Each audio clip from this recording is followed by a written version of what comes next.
as an instructional designer, I consult with a lot of faculty about their teaching.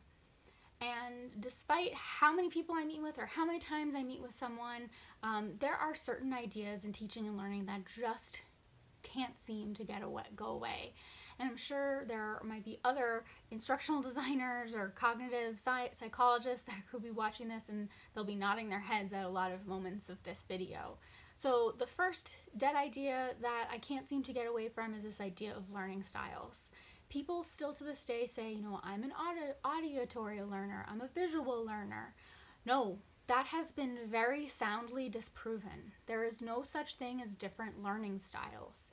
You might have a preference for how you like to take in the information, but you don't have a learning style. So the preference thing is still a big thing to consider in your teaching. That's why in terms of universal design learning, you maybe want to give your students different ways to take in the material. Maybe there's the textbook, but there's also videos, maybe there's podcasts.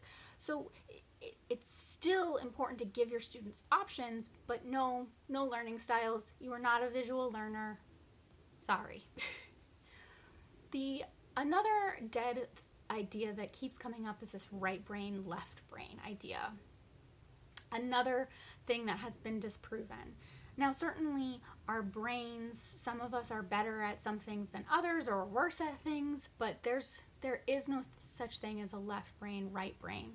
And this dead idea I struggle with even more because I feel like it can be a way for people to kind of box themselves in and say, well, I can't do that because that's not how my brain works.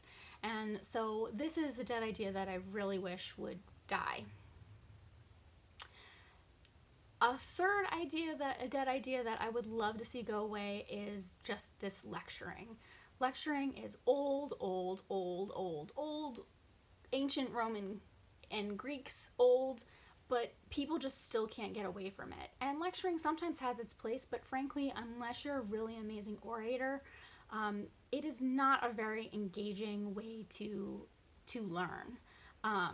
So I wish faculty and teachers would incorporate other techniques other than just lecturing in front of a classroom or over a Zoom call, because it's really not an effective way to engage your students, especially for hours on end. If you're going to be talking to them, keep it in really short, small bursts. Another dead idea is this idea that technology can come in and make all these big changes to education and solve everything. I do think that if technology is brought in thoughtfully, that technology could potentially be a big equalizer and make things more inclusive and accessible.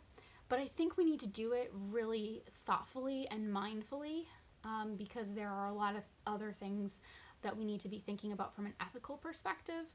I also think that a lot of technology that's coming out there isn't actually really that helpful. And finally, I think some of the issues, they're not technological issues, they're bigger issues. And we as humans need to be taking a step back and looking at these bigger issues about how we can address them with non-technological solutions. Because I think some of this stuff, it's not a technology problem, it's a human problem. And then the fifth and final dead idea is not quite a dead idea, but it is an idea that I think we at least need to reevaluate, and I personally wouldn't mind seeing die, which is the idea of grading. I know some folks think that grading is important and it helps sometimes give students the drive to, do well, and, it's that little competitive edge. But I would argue that they're competing about a grade. They're not competing about learning. You don't hear students, boasting about, oh, I learned harder than you did. It's more about, what grade did they get or something like that. So I think we need to come up with a different way of evaluating students, assessing learning, one that encourages the learning process and not just the grading process. Not to mention that grading can be highly anxiety provoking for a lot of students, and they aren't successful because the whole grade thing is just too much. So I really wish that we would reevaluate how we grade and how we look at assessing learning. So these are some of the things that I come across almost daily. And there are others, but these are the first things that come to mind that I just really wish would either die or at least be tweaked so that we could have a better teaching and learning experience for everyone.